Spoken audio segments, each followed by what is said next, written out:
Talking cricket on ESPN Cricinfo is all about stories, and who's got a better story than the man who has talked his way into iconic status in our world. I've had the great privilege and fortune of knowing him for so many years, seeing him become an institution in many ways. So I don't know how he'll feel. Let's cut to him right now. The man who talks cricket better than anybody. No, it actually is it's exemplifying that easier said than done. If that had a face, that's me. Aakash Chopra, welcome. I'm so happy that you're with us. We've talked so much cricket about cricketers. Yes. Today we're talking about you. I hope that doesn't make you uncomfortable. No, I'm just expecting this to be a really short episode then. Arey sir. It'll get over like that. How can it be? A man who has 5.08 millions as of today on YouTube, 3.3 million on Insta, 4.3 million on X. Sir, और कई million है आपके bank वगैरह में? I wrote a book called Numbers Do Lie. So what do I read? Sir bank account में sir कितने million है आपके? उसको उस तरफ नहीं जाते हैं क्योंकि वो फिर ऑडिट में जाता है. In all seriousness, I wanna normally what I do is I get to the starting point of how a player who played at the highest level fell in love with the game. But for some reason, I just want to start with the success of your media journey, if you don't mind. No, that's fine. And today, as we talk ahead of an Asia Cup final, this is when we've got the opportunity to sit down with you. Just have you ever taken stock to appreciate or see like, wow, look at what I've made here in Akashvani and in Akash Chopra's media, sort of social media game for the last, say, 10-15 years. Okay, so honestly speaking, I'm not just being humble and whatever, just for the camera. I genuinely feel that, God's been very, very kind here. Because I did not plan it this way. If I were to say, this is a very well-planned strategy where I'll do this and it'll lead to that and then something else will happen, I'd be lying through my teeth. There is no chance. I did not expect this to happen. In fact, the day I was contemplating retirement from cricket, I remember I was sitting with Akshi in Dubai, Akshi, my wife. So we were just taking stock of things. Where will we go? What will we do? Okay, so I said, see, we can talk about cricket, we can write about cricket, I should do a coaching course because that's one thing that most former cricketers are supposed to do. So I did level 1, so I did that coaching course as well. And then I thought, see, international cricket or cricket in general, commentary is not going to happen. It will not happen because we were just counting the number of people who were there already and there was only one language. There was only English. And I realized this was 2013 and I said, see, abhi to Saurav has retired, Anil has retired, VVS has retired and Rahul has retired and the ones who are commentating are not going to retire. So where is the place? There is no chance I'll get a gig. Still haven't retired. Yeah, so I mean, they are all there forever. So I thought I will do some, because I was in Delhi. So a lot of news channels were around, so I would go there. That was an easy thing to do. So I'll do some stuff there, but that won't sustain livelihood. So I will do a coaching course and I'll continue to write and whatever I'm doing. But writing is, again, it's a labor of love. It doesn't pay the bills as much. I've written 4 books, but they're just the books. I mean, you don't make money out of it. You wrote for Cricinfo at the time. Correct. And I believe you were still, did you write with us while you were still, before you retired at least from first class cricket, if I remember? There was a column at the time that was penned by active cricketers. Yes. So you became a bit of, like you took the journalistic path to media, which is not what, now you've been in it long enough. You've seen players after your time join. That path is not a common path. Yes, of course, it is not a common path, but once again, I think it was like a predestined kind of thing, where at Delhi, I was looking for a job. I was at an insurance company who wouldn't allow me to play. They won't give me leaves to play. And I was playing India A. And they said, go without leave. So I was on like 18 months, I didn't get paid. So then I decided, so one day late, Mr. Jaitley asked me, Akash, is there any problem with you? We were doing well in Delhi. And he would always take care. I said, sir, job chahiye. Because where I'm working right now, they don't pay me at all. So I said, okay, I'll just see. So he spoke to Mrs. Shobna Bhartiya at that time and said, हमारे 2 लड़कों को job चाहिए. So they offered a job to me and Gautam Gambhir. Gauti didn't take that job. I took it. Gauti went to ONGC because I see Gauti's thing was This is what year? it was 2003-4. I mean, just before I played for India. Okay, before you played. Yeah, before I played for India. So Gautam didn't take it. I took it immediately. Money was quite decent. But in fact, when I look at the contract, it was a 3-year rolling kind of contract. So they don't ask me to do anything. They nothing. I don't have to do anything. I'm just there. I'm getting paid every month. Now this cannot go on for too long, let's be honest. If I'm continuously playing for India and they get me for certain gigs, it's okay. But I'm not contributing anything to this organization at all. So it may last one cycle, maybe another, and that will be over. Right. What will I do? By the time I'll be fairly old to get another job. So then when I went to England to play club cricket, Rahul had already penned some articles when he had gone to Scotland. He played one chotu sa thing for a very little stint that he played back in the day. So he had penned something, and that became the inspiration that I should start writing something and do something for the organization, otherwise they'll kick me out. Right. So then Scribbles through summer was how it started, a fortnightly column for Hindustan Times. And then I think Sambit at Cricinfo, he saw what I was writing. Then I met him in England. He said, why don't you write for us as well? Because we were just discussing and I'm just talking technique. He said, then you should write technical piece. So then I started writing technical pieces. Once again, it was not by design that I started writing technical pieces, because that was something that came naturally to me. And that also came naturally to me because I actually grew up at a club, cricket academy, where the focus on technique was too much. You're talking about Sonnet. Sonnet Cricket Club. Right. So everything was about technique, that you must get everything right.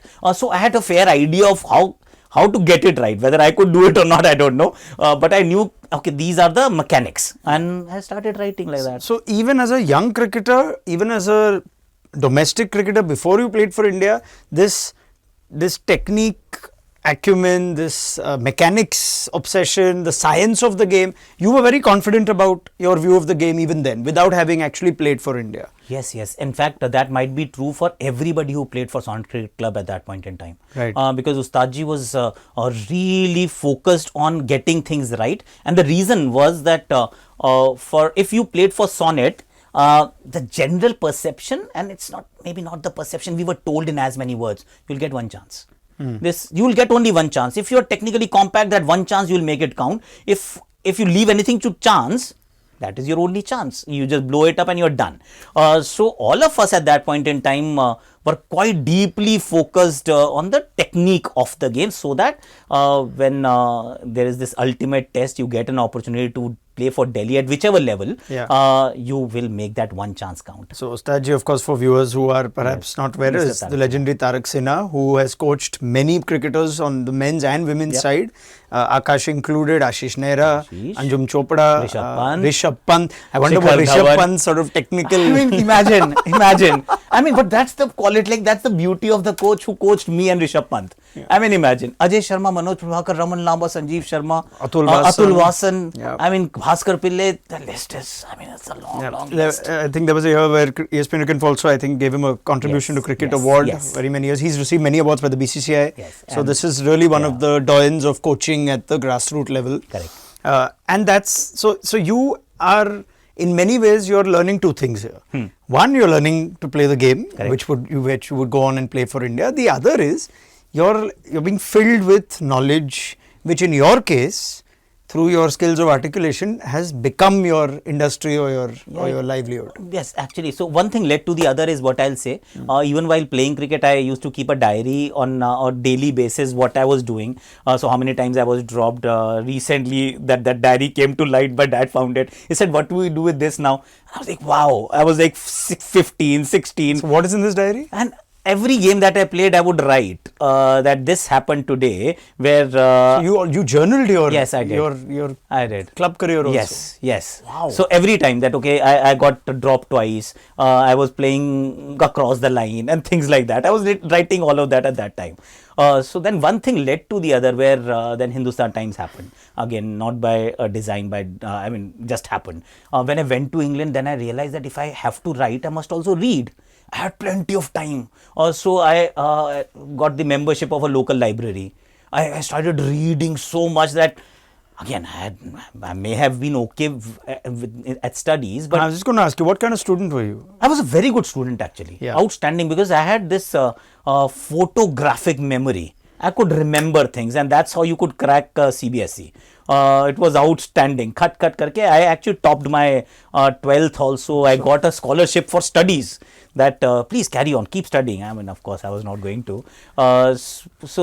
But you were an academically proficient kid, merit list, always doing well. Yes. You know, not a bad boy in school. Not at all. Actually, I'd like to guess that you actually enjoyed reading, and you weren't one of those kids who mom and dad had to force ke chalo kyun nahi pad rahe ho types. No, not at all. Actually, I was on the opposite end, because my dad used to go to school more than I did, because my teachers would call him that your son is not there. He said, yeah, I know, but he will ruin our result. That was a huge thing. 10th, we won't give you the roll number. That was the threat. So he gave it in writing that my son will not ruin your result. I am taking responsibility for it. And in 10th and 12th, I scored well. But again, scoring well with photographic memory is okay.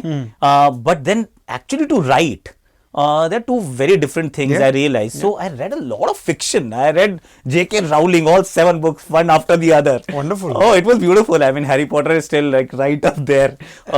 Just to understand, if I were to write, I must read and understand writing, because writing was the only thing at that point in time. Yeah, so reading remains a big passion, or it's lesser now with the amount of media work? But much lesser for a variety of reasons, that now I listen.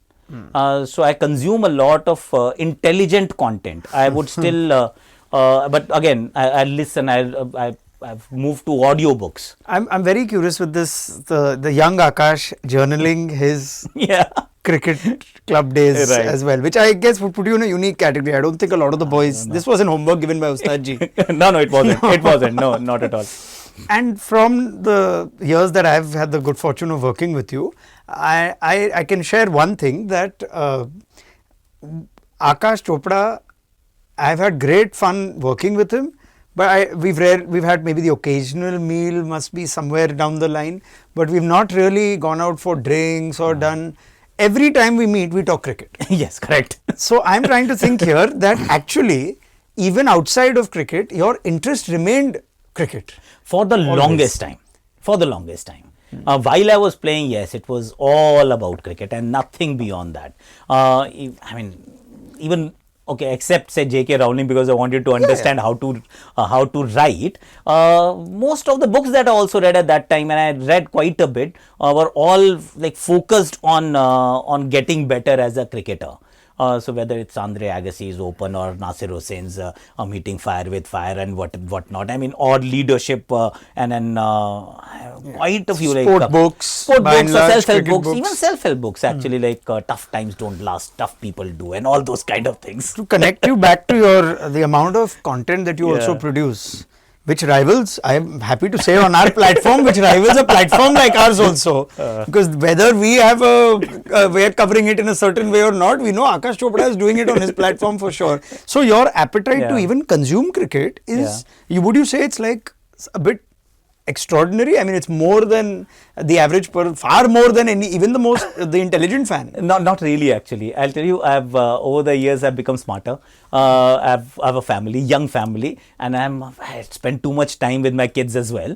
So I don't watch everything. Now I understand what I need to watch and what I need to curate. So I watch what I need to curate. So it's like almost like reverse engineering, that I need to talk about this, so I must watch that. Everything else I may just follow. But then I choose not to talk about it. So I know my audience. That's one thing that I've learned, that this is my audience. This is what they want from me. So just keep delivering that and find a way to deliver better.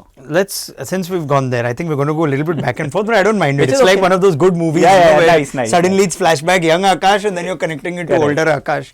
Knowing your audience, the time you mentioned a little while back how when you were talking to Akshi, when you were going to retire and thinking commentary won't happen because there was only one language.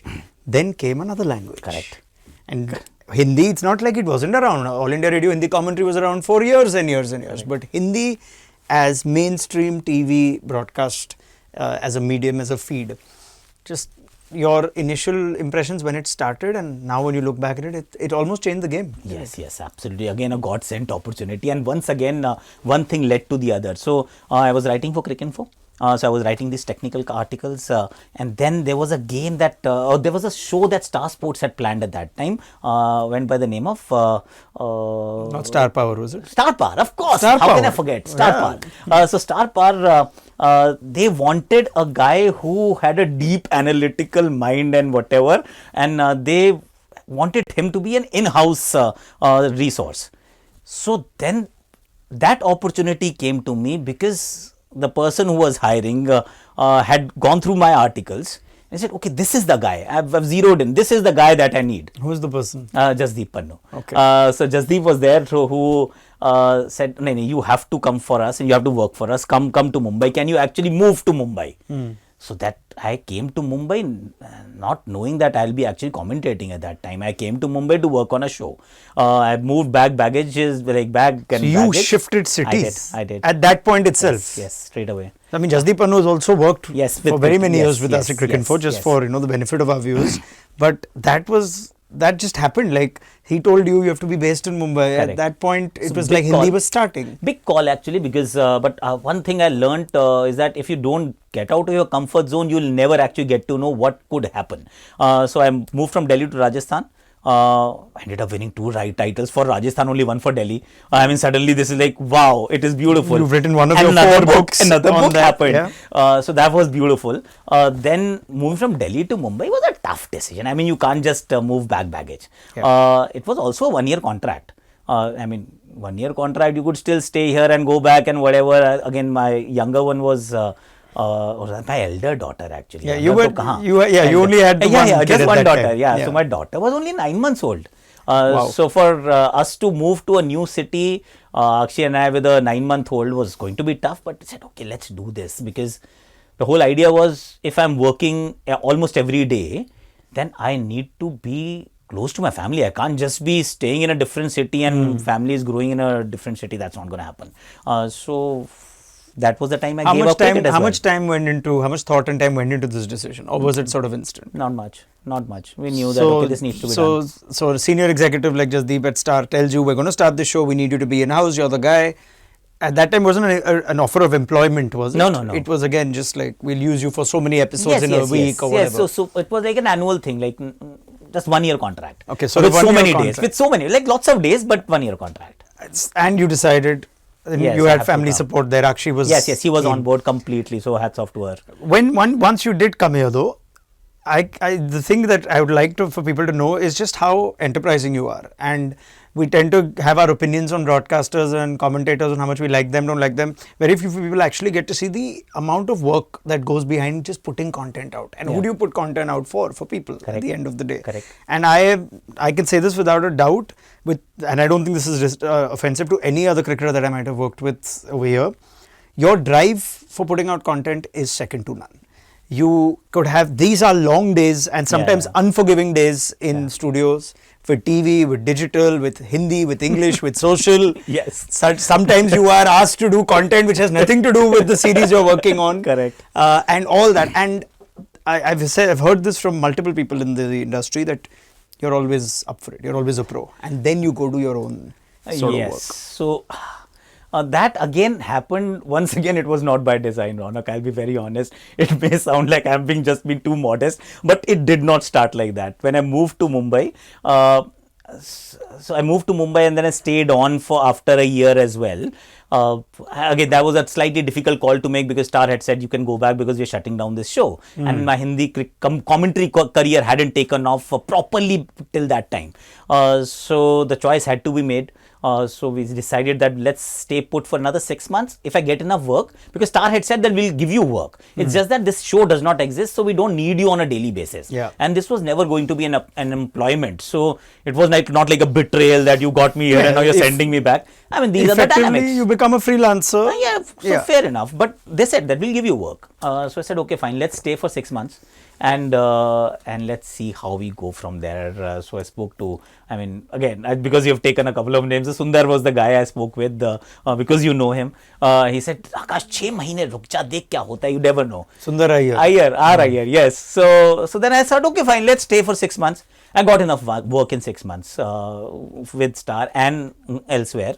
So I said it makes sense to be around. So then when I was there, I had already stayed. So we started, because we were recording so much already.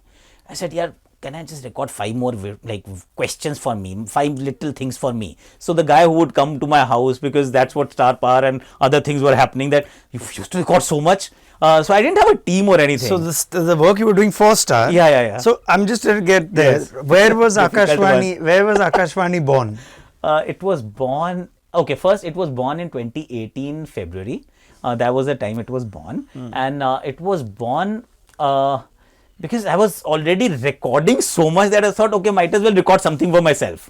So this is how it started. So when you first just started putting out content, I guess on your own social, or that's how it started. Yeah. But you hadn't christened the brand yet. You were literally just first putting it. Called it Akashwani. So, I mean, there was no rhyme or reason. So that's what I'm saying. It. That this process led to the official kind of brand that it is. Correct. But you were already a well-known brand. You were picking up your brand by then. So I mean, as a commentator. Correct. Yes. For Hindi. Yes. And Star Power had given you a lot of face time. At that time, it was still TV first. Yeah. Huge. Very much, Huge, and massive. not digital. So you used to sort of just piggyback on the resources that were sent there. They were sent as a sweet little thing. Yeah, if I'm recording 23 questions, just record 3 more for me. So we will not even edit it. We'll just put it out there. And they were like 3-minute bite-sized content, which actually YouTube would tell you back in the day, don't put. Because there is no, I mean, algorithms are going to drown it and not pick it up at all. And I decided, again, I don't know why, to put it up at 7 a.m. So this is my thing for Aakash, that 9 out of 10 cricketers would do 23 things and just say, okay, give me, like, I'll retweet that or I'll clip that out. Yeah. That you are that one person who said, I need to put 3 things separately for me from my account. So you knew the value of being a content creator or an individual, if I can say influencer now, right? An influencer or content creator pretty early. I don't know whether I understood it well or not. I'll be very honest. But yes, this is all that I did. Again, I can't claim to say that, I did that because I knew that is going to happen. Yeah. I did that. Unedited clips we started putting. We had no sponsor. There was no reason for us to put it. Just that we started putting at 7 a.m. And within a couple of weeks, actually, 2-3 weeks, we realized the day we didn't put anything. Then people, they were like comments, what happened? Where is it? Are you okay? I was like, wow, this is incredible, because basically me and my nephew are a youth. So again, you know that guy. So the only 2 of us were like the industry that we were. That okay, I would shoot, I will send it to him. I said, now people are watching, let's edit something, man. So he would edit there's some pictures here, something there. And his job was to actually schedule and post. So because my job was to shoot. So it was just like the 2 of you like that. You and your nephew. That's it. Yeah. That's it. Made no sense. I mean, but we are doing it. But you just said like, yeah, if I'm doing this, I'll do 2-3 things for myself. That was the start of it. This is how it started. Absolutely. This is how it started. And then when people actually accepted it and embraced it, I felt obligated that now I need to do it. Then I started doing it on holidays also. Again, without a sponsor, there is no sponsor, there is no money coming in. YouTube money is very little at that point in time. करते हैं यार. I mean, कर रहे हैं तो करते रहते हैं. It's okay. Which is quite extraordinary, because as the years went by and as the media landscape changed, appointment viewing became redundant. Absolutely, you can't tell people that now tune in tomorrow at 8 p.m. for my next show. Yeah. But in an organic sort of way, you created a habit of people consuming your content that on the day you didn't do it, in a way they missed your appointment. So they missed you. Even today, that's the only thing that keeps me going. You said, why, I mean, after a very long day of work, why that? Because, and this is, I mean, again, you feel blessed because these are the same people who have actually watched me cover the entire game. Correct. So I've spoken heard you as a commentator. Commentator, pre-post, made all analysis and everything that I had to offer, I've already offered on the broadcast. Now I can't add anything new to it, but still the same people will come next morning, will watch, and then they'll tell you that, sir, we really liked it. And that's like, it's very, very heartwarming. The jump, I'll go again to the present now, from a time where Aakash was requesting, as he rightfully should have at that time, for the producers who came to record stuff for Star to give him 5 minutes to record something.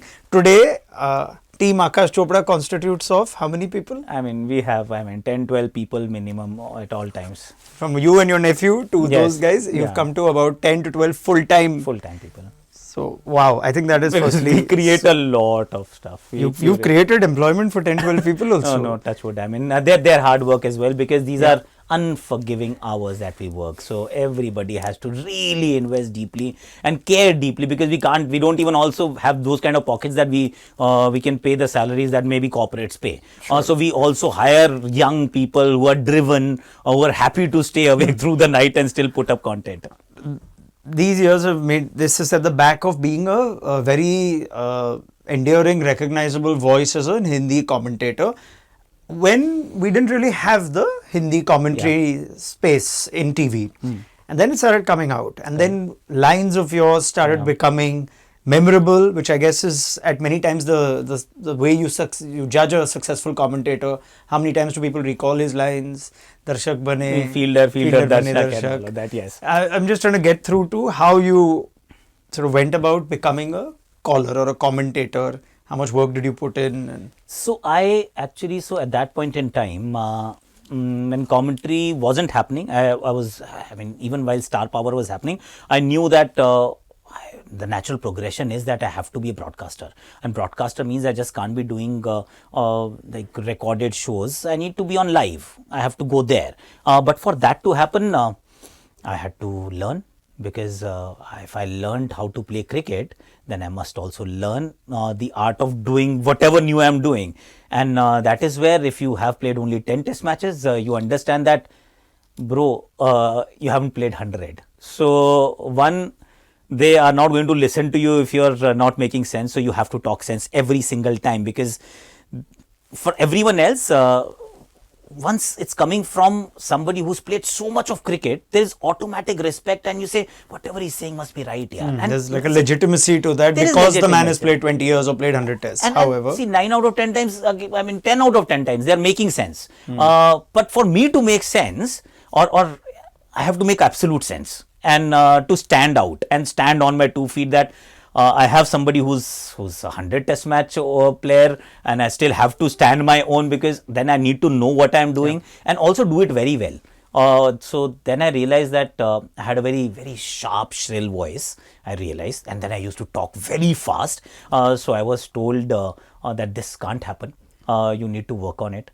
So then I actually took a course for voice modulation. To understand where the voice should come from, upper diaphragm, lower diaphragm, and all of that. So I learned that also. I was going to say, because I know over time you sounded different while commentating. Yeah. So there was work that went into that. So once the mic goes up, you have to, I had to put on a tone, a different tone. Yeah, it's not like you're speaking in a different voice as such. No. It's just a broadcasting style that you adapt to. And modulation. I mean, something that you wouldn't do otherwise. I mean, normal baat karne mein kyun hi karna hai? But when you are commentating, and again, see, we don't understand the grammar. See, my wife, who's phenomenal, she's done masters in media and English graduate. She understands the emphasis to be given on certain words. It comes naturally to her and my daughters now. But I don't understand. I played cricket, boss. मुझे नहीं पता कि that this word needs emphasis. And now for that emphasis, I need to learn.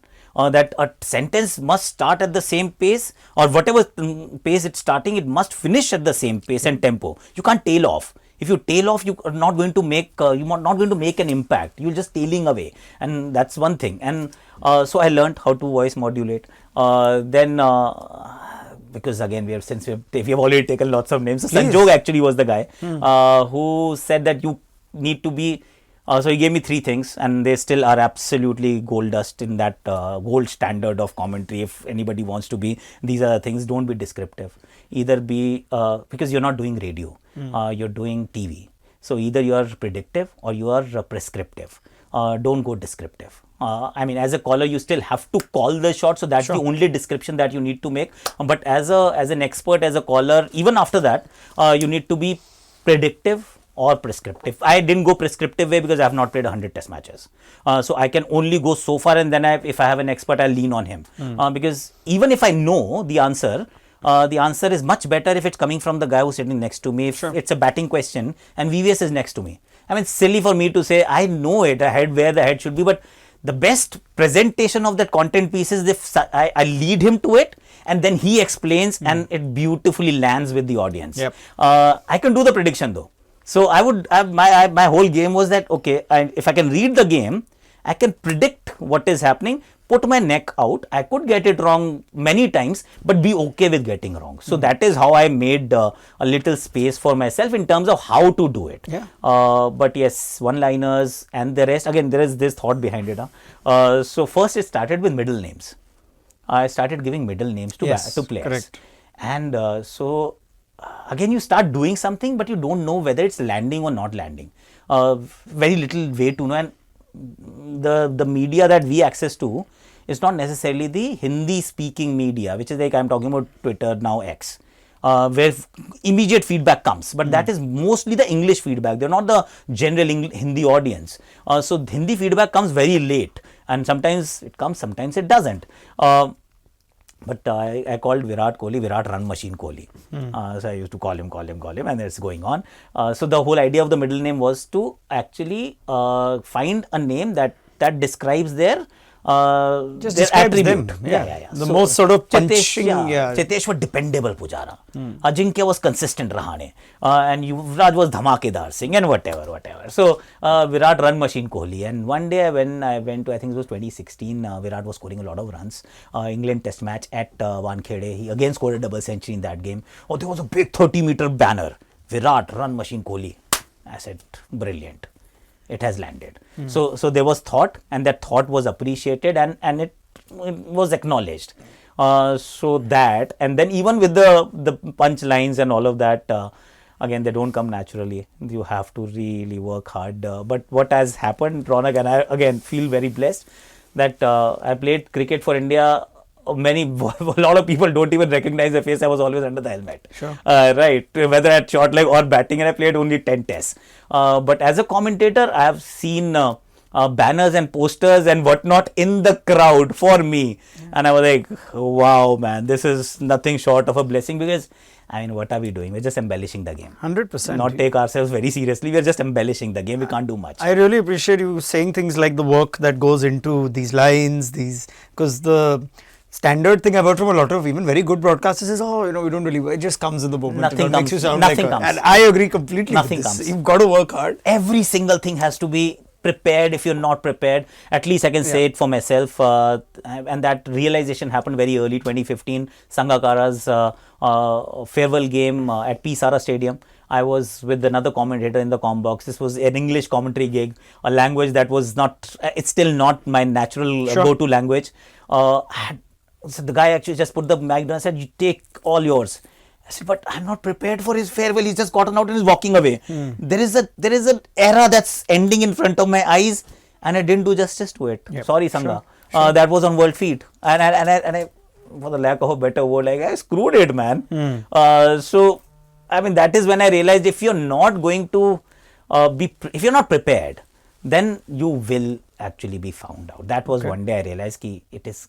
If you're a caller, and big moments are going to happen, if you're calling an IPL, you know that you're going to call or World Cup, starting last. If I don't set it up, what's the point? Then pictures are much better. If I can't set it up properly, if I can't finish properly, if somebody has scored a century, if I can't even celebrate it properly, then there's no point. Okay. Lots of love that you've received. You've given us examples of it with the crowd. I know there's a range of t-shirts also that you were now I've got, yes, with your lines, and that remains I think a fan following that will be loyal to you for a long time. There's the other side. Right. There are trolls. Yes. There are those that don't like the content, or maybe there are those that like it today but don't like it tomorrow. Correct. And trolling is a big part of the social industry. Your success is a big part of social media, or the other way around. There was a time, I must point out, where there was a Twitter handle called Fake IPL Player. You remember this? Yes, right? Yes, of course I do. Fake IPL Player has been with me for a very long time. And for the funniest part was, there was some kind of, I don't know where the rumor mill started this, but people thought you were tweeting from a shadow account. Correct. You heard this.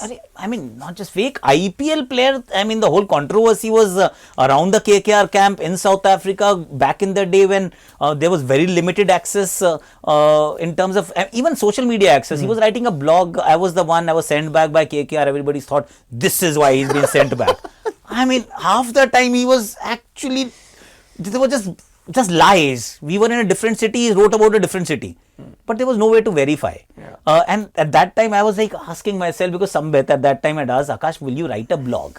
Because you've already written a blog while playing domestic cricket. Why don't you write a blog for us? And I said, nahi yaar, for IPL, no. I didn't even ask KKR whether I'm allowed to write or not. I said, nahi, it's not okay. I'm not comfortable writing it, so let it pass. It's okay. And then there is this one blog that appears with that malicious in nature and wonderful writer though. He grabbed everybody's attention. Got enough eyeballs, but yes, I got a bit of. And why people thought it was you. And why let truth come in the way of a good story? Absolutely. I feel like channeling my inner Karan Thapar and saying, could you put your hand on your heart and tell the nation you were not the fake IPL player? I don't have to. He wrote a book. But there was, there still remains to this day a lot of people that will mock you, troll you, not agree with you. And right now there's a huge following for individual superstars. There always has been, but it's now going, it's expanding to even players who may not necessarily even be regulars for India. And I just wonder, for a man who's so humbled by his appreciation and the growth that you've had, how trolling works, affects you, how you've learned to kind of live with it? It used to affect me a lot. I mean, in a sense that I would react. I would react appropriately and very, and always kept it very elegant in a sense, if it is possible, that you respond with a lot of grace. You would not go down to their level. But as you go along, you realize that one, you cannot ever win against a mob. Because sooner or later you will have to withdraw.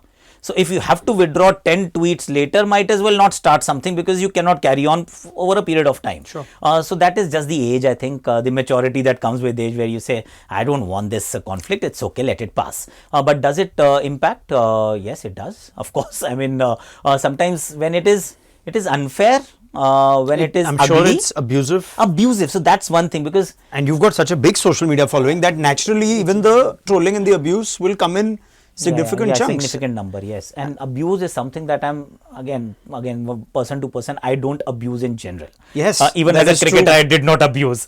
So when somebody is abusing, I find it very difficult to just totally ignore. So even though people say don't block people, I block.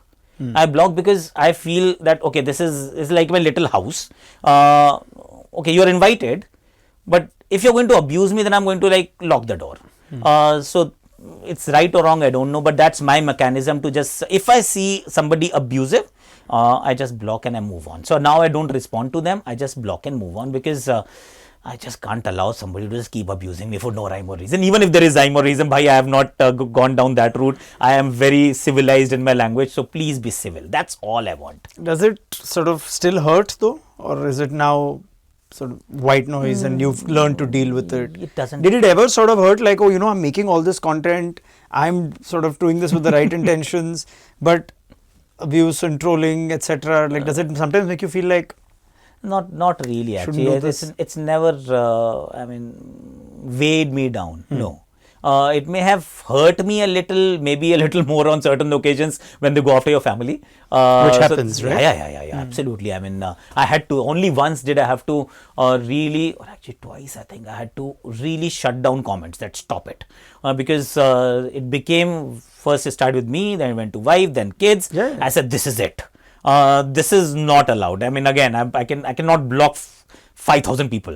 It will just take too much of my time. So best thing is just to block comments. That sorry, I'm not allowing you to comment now. Yeah, and over the years, Akshi's also become a fairly recognizable public figure. Her Insta following increased. Yes. So I know for a fact. I mean, I'm nowhere near as active on social media as you are, but I know sometimes if someone disagrees and I block my notifications off, but they will find your partner or they will find your family They'll start replying over there, like on completely unrelated things. Correct. So I'm sure, was that a difficult kind of thing to deal with just as a family when you start, because you are a social media icon.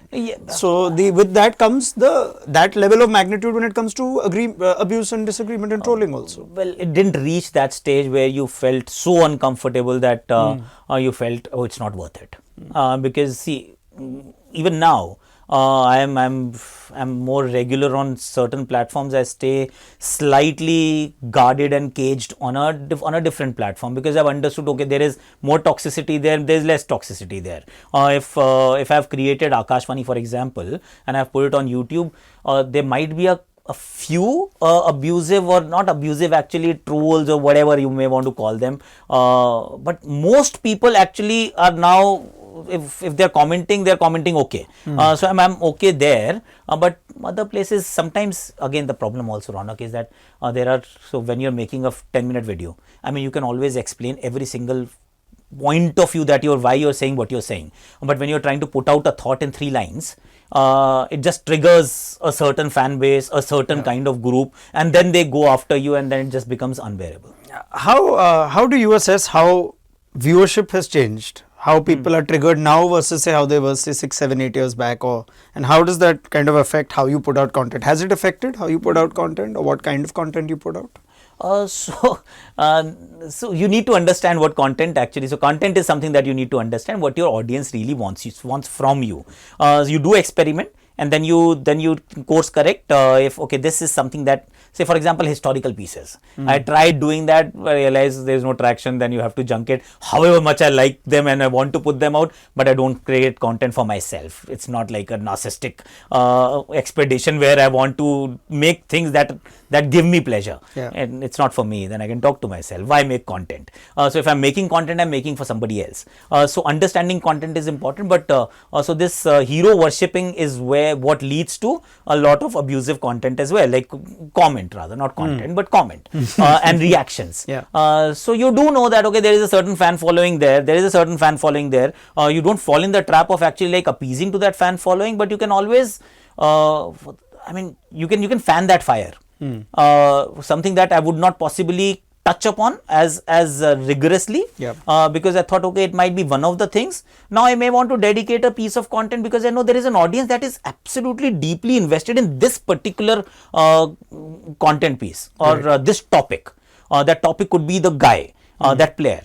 Okay, I'll still present 4 sides, and if I still have an opinion that okay, I don't agree with this, I'll say all of that, but in a 10-minute video, so that I have presented everything that I want to present, and then it should not be a case of taking things out of context, because if you have half a brain, I mean, in a 10-minute video, if you're going to now again pick only a 30-second piece, then good luck, I can't help it. Do you still enjoy what you do? I love it. It's not weighed you down, tired you, like, I mean, I don't know whether there's a stat or a record that keeps track of how many minutes Akash Chopra has spent talking cricket on air, counting everything, his own Akashvani, Star Sports, ESPN, Cricinfo, news channels, everything. You've worked overseas, you've worked in media and broadcast everywhere. I mean, I would like to think that's a very high number. Yeah, it is quite. This is like your, there should be an award given to you. No, but it's beautiful, no? I mean, Raunak, I still enjoy doing it. So it's never been a burden as such. See, once in a while, I won't say that when you're absolutely tired, I mean, long days, one after the other, you're not 100% fit. I have created content even during COVID, man, when I had COVID. So, I mean, those will be a few days where you think, oh God, my throat is gone, but I need to figure out something to actually put it out. But I did. So, it has not weighed me down, but the greatest thing is that I have not worked a day in my life in that respect. I played. I mean, every kid wants to, and my daughter, if I ask her, she'll say, what do you want to do, beta? I want to play. I played. And then that became my career. Playing is a career. I mean, how blessed can one be to actually make a career? And what a team you played in? That was outstanding. You forged a great, memorable opening stand with Virender Sehwag. Wonderful tours also historic tours. And then you talk cricket. I mean, where is work? There is no work whatsoever. There is some discipline required and dedication required, and thoda sa understanding of, because it doesn't require that much time. The only time I actually devote to cricket, talking cricket, is when I'm talking cricket. A lot of people would actually think that, okay, there's a lot of time that goes into planning and thinking and whatever. But I'm thinking, even when I'm doing something, I'm having my lunch, but I'm thinking about, okay, these are the 5 points that I want to put it in an India-Pakistan preview, for example. Right. So you're always thinking about your content. That has become like it's become you now. Yeah. Completely. Flashback to middle-aged Chopra, playing for India, opening with Sehwag down under and all that. Yeah. Firstly, I want to know, did your teammates at that time feel like you were the chatty, talkative kind? Were you the chatty, talkative kind? I have one story which I'll come to in a minute. Okay. But first you tell me of whether at that time also the teammates used to saying, yeah, Akash Chopra is always talking cricket or talking technique? Or... I mean, I used to talk a lot on the field as well, because I felt that this was my duty. Because as a batter, I'm not going to succeed every single time, and the only way a batter can contribute on the field is by taking catches, fielding well, and then just keep talking, keep shouting, well play, well done, well bowled, whatever, and if you're closing, then try and chub out the batter also. You were doing that, no? Down under. So you were constantly in the ear of Aussie batters or opposition batters. I had to. I mean, I'm trying to help my bowler. But it didn't seem like a job that was that you were reluctant to do. You were very happy to do it, and you were good at it, I'm guessing. 100%. I mean, may not have been very good at it. Again, language wasn't the greatest ally at that point in time. Otherwise, I would have sledged even better. But I had to keep talking, keep chatting, because what else am I doing there otherwise? Just standing there and not contributing. I can't bowl. I'm not bowling. Catches are not going to come to me, or ball is not going to come to me when I want them to come. So the only thing that I can do constantly throughout the day is to shine the ball well whenever it comes to me, and just chat. Yeah, well, I'll give you this story now with someone who batted with you. I don't know if it was one of the, I'm guessing it was first class cricket, but it was normal batters when you partners when you're playing with. One. No. The other is, chale. You've heard this before. I would have a lot of that. So you were just like sort of this animated or chatty person even when you played. Yes. That's for sure. Yeah. Now when you meet, a lot of the players that you had in your team, many of whom have either become, say, part-time broadcasters, many of them were legends also. I wonder how sort of you feel, given your own sort of space in public life, because I can imagine it works both ways. You know, there are players who feel like, oh God, no, Akash Chopra just keeps talking, bolta rehta hai. And I know like that sentiment has sometimes, I'm sure you've had the odd social media altercation with a fellow cricketer also. Correct. You have all of that. And cricketers have their own egos of, I played so much versus him playing, and he's commenting on someone who has played so much. And just take me through that trajectory and how you view it. So my peers, actually the people that I played with, when I meet them now, see, I'm sure there was a time in between where they must have also felt a little cheated and betrayed, that he played with me. And now he's criticizing me.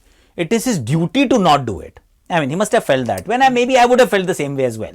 If my peer is now, I mean, I'm with you, I'm going through a bad patch, be sympathetic towards me, because I am your friend. But I took a very different course where I was trying to be as honest as possible, as analytical as possible, because I was trying to make, obviously, a career for myself. And again, there's one thing that our dear friend Sanjay Manjrekar actually told me right at the beginning, and it just stayed with me, that you have to be loyal to your audience, and everybody else do not matter. It does not matter. Kiske saath hai, it really doesn't matter. So I tried to do that. But then at that point in time, I'm pretty sure some people must have felt, he's crossed the line there. He should not have. And there are incidents, without naming names if you like, but there are incidents of people reaching out to you and saying, I didn't like what you said. So maybe via, not directly. Nobody actually ever told me, Akash, you should not have done this or said this or whatever. But the message somehow did come barring once, yes. Feel free if you like. I'm not going to name names, because that will actually create a furor. But yes, other than that, I via got a message once that, okay, Akash, this has not gone down really well. But as a young broadcaster, I couldn't care less at that point in time. I may be a little more sympathetic now, actually, with the younger generation, because as you grow older, you get a slightly broader perspective that this is not the only thing. This one thing could be said differently and still mean the same. At that point in time, I didn't have that kind of those filters. Sure. Now I understand. Okay, I can say things in a slightly better fashion, which are not so bitter. I could have been very, very bitter in that, or perceived bitter, okay, that he is doing this because he couldn't play. He played so little, and now see, that is why he's taking it out on me. I hate that argument. I've seen it many a time from people who are trying to either troll you, or you make a valid point. It could be on an opinion on a test cricketer or whatnot, and people will screenshot, say, your Cricinfo profile or your... And I've seen you turn that around also. I said, okay, fine, that's the only problem that you have with my opinion, right? My stats. Other than that, my opinion is fine. It's standing still. So once, of course, I got a text. That was just only once, where The man wasn't very happy about what I said actually on this platform. Yeah, I did. All the content you put on all platforms. Just this one. So I asked him, I said, have you watched the entire thing? I was trying to not pacify, but I wanted that to be very amicable. The guy said, I don't watch. I said, okay, fine. If you have not watched, I can't do anything about it. What would your message be to cricketers who are active about, say, a pundit when he has to make a critical comment? Don't take us seriously, man. I'll be very honest, because see, all of us, and most of us actually, I can only speak for myself, and of course I want to believe that everybody works from the same vantage point, that you are reacting to an incident, a situation, and that reaction at that point in time is, I mean, you're being as honest as you can. You can be wrong. See, my opinion can be absolutely wrong, but that opinion I'm really honest with at that point in time. And that opinion can also change in a week's time. I mean, you do something else, I might change, so don't take me that seriously. I'm just reacting to that one thing, and I have an opinion on it. You don't agree with it, it's absolutely fine. Because my opinion, why are you even bothered? I mean, you should do what you're doing. If you're very good at it, I'm going to praise you any which way. Have you managed to kind of maintain friendships that you had during your playing days? Firstly, who are sort of Akash Chopra's closest friends in cricket, or is cricket actually not a big part of your social life? It is not actually. Firstly, I have a very limited social life to begin with. I'm a very, very private person. I'm very happy sitting with Akshi and watching content at home. Both of us are like that, so thankfully, we are not like social butterflies looking to interact and socialize. It's just not us. We travel a lot. That's something that we love doing. But other than that, I don't have a very buzzing social circle with friends or with cricketer friends. But there are people like Ashish Nara is a good friend. I mean, I can pick up a phone and we can talk for an hour. Because both of you were part of Sonnet. Same Sonnet, and yes, Negi who was again with me as a kid. Again Sonnet. He's the fielding coach at GT. So those are like old friendships. Other than that, I get along very well now with everyone, and I think that has a lot to do with who I am right now. I may have been a very different person about 10 years ago, but yeah, that's one thing that has changed for good, where sure. I'm a better person now. I may not have been that better person, that greater person at that point in time, where you could be repulsive, that okay, yeah, he's repulsive, he's someone who's not very nice. Yeah, who's mean, who's nasty. Yeah, mean and nasty. I was like that. I was a little activist to begin with. Yeah. And then I realized that, okay, no, you don't have to be an activist to just speak your mind. Any regrets? There will be no regrets. Anything that, I could have done differently, I shouldn't have done that. Do you ever feel like that? Do you ever doubt the content you put out, or not really anymore? That phase is gone. See, I generally detach the moment from the content that I put out. I detach immediately. The very little content, no matter where I've done, what I've done, I don't go back and watch anything that I've done. Okay. So even when I record Akashvani, I send it. Once in a while, I actually watch the entire thing, and then again, I'm looking from a very critical point. Achha, the graphic is okay, the image is fine. Okay, there is this L band, should have gone that way. That's the way I look at it. Other than that, I don't really spend too much time. Last couple of questions on this. Will you always see yourself now as a media or a content creator? You did do your level coaching as well, but you never explored other aspects of post-retired cricketer's life? I won't. I think I'll just keep doing this. I realized very early that I don't have the temperament to be a coach. Unfortunately, this is bizarre. You have the technical insight. Yeah, but it's bizarre. I like tactics more than technique now. So tactically, I love to be involved in active cricket and all of that. But again, I've got my content thing will take a back seat, and that I cannot allow to happen, because that has taken a very long time and a lot of hard work for it to come where it is right now. And if things go well, I mean, there's only one way for it to go. Okay. What's been your proudest moment, either on air or it could be while reading something? You mentioned the time when you went and you saw that line of yours had landed with the middle name, Virat Run Machine Kohli at the stand, someone had come with a banner. But if you have to just sort of take a moment and think about what made you feel sort of most satisfied or most proud? I mean, if we are just talking about the media side of it and the broadcasting side of it, so this happened in Pune. Pune, we were covering a test match, I think India South Africa. There was 30 feet big poster, man, with a huge picture, and I was like, wow. There are people who are playing or scoring runs. There are people who are taking wickets. India did well, won, whatever. But then I saw that and I was like, okay, that's like you have your tears in your eyes. You will, yeah, this is something beautiful where they put some lines and there is a huge picture. That's all that you actually work for in the end. Because as I earlier mentioned, you don't commentate for yourself. You don't create content for yourself. Even when you're putting out opinions, you're not putting it out for yourself. You're putting out for others to consume it. Yes, they want to interact. They may want to abuse you, but you still want others to consume it. It's not for yourself. So if they have liked it, appreciated it, acknowledged it, that's more than enough, man. You mentioned that this is, if we're sticking to media and that career, but I'd like to expand that question now. If you have the most proud moment while you played as well?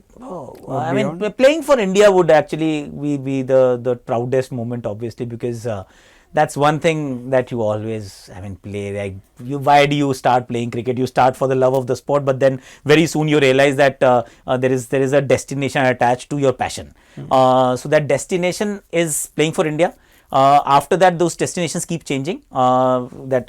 10 test matches, 50, 100, so many centuries, whatever. So that pursuit is never ending in any case. But yes, playing for India would be a very, very proud moment. And to be fair, if I hadn't played for India, I wouldn't be doing this right now also.